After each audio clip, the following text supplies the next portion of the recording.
Magandang umaga po sa lahat. Luzon, Visayas, Mindanao, tayo nagbabalik dito sa aking YouTube munting channel, sa aking YouTube channel po, sa Mil Soriano TV 29 po. Para mag-discuss ulit ng another coins po. Ayan. Ay, excuse me po. Wala ho tayong video kahapon po at tayo ay may trabaho po. So ngayon, magdi-discuss tayo ulit ng mga coins na ating mga koleksyon po. Magandang umaga po sa aking mga subscriber po. Thank you so much po sa mga hindi pa po nakapag-subscribe dito sa aking YouTube channel.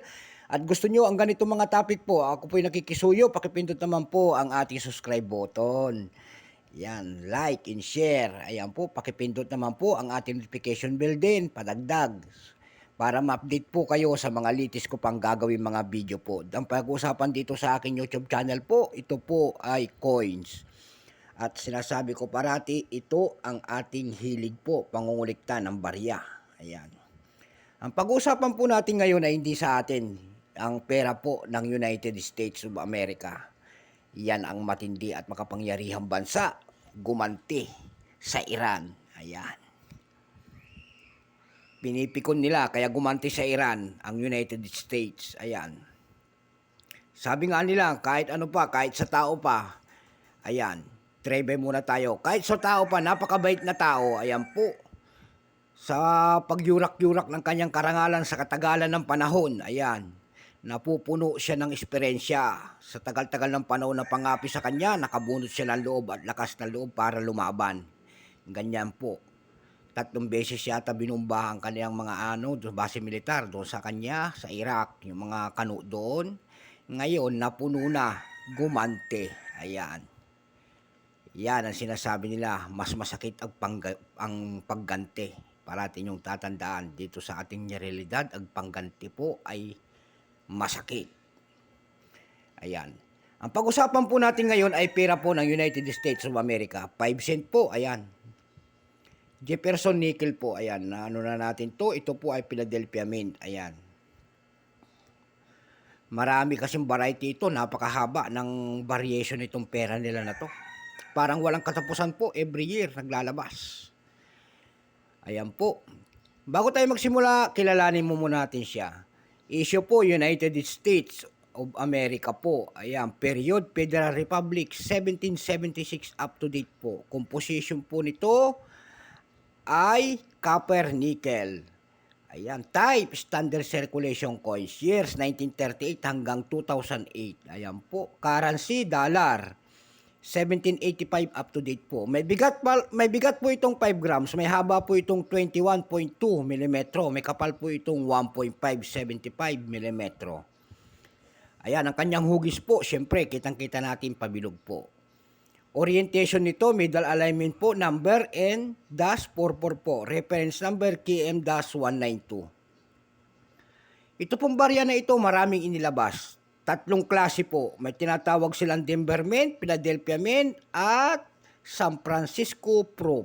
Ayan. Unahin natin itong awak natin. Unahin natin yung Philadelphia Mint. Denver Mint. Hindi pala to. Yung isa, Denver Mint po ang unahin natin. 40% lamang po ang kanyang percentage. Kung ilang piraso naman ginawa sa bariyang iyon, yun po ay 166,720,000 piraso po. Pero may presyo na doon sa ating numista.com po, yung kanyang uncirculated po ay 25 pesos lamang. Ito naman, lipat naman tayo sa pangalawang variety po. Ito pong hawak natin, Philadelphia Mint. 16% po ito.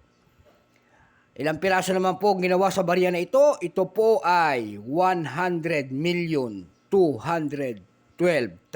piraso. May presyo na rin po ito doon sa ating numista.com po. May grado na presyo po. Ang kanyang selling price po, yung almost uncirculated 18 at saka uncirculated po 30. Dako tayo doon sa last na 1999 San Francisco Proof. 1.8% lamang. Ilang piraso naman pong ginawa sa barya na yon ay 3,347,966 piraso lamang. Yung kanyang selling price sa numista natin, yung almost uncirculated noon ay 84 pesos.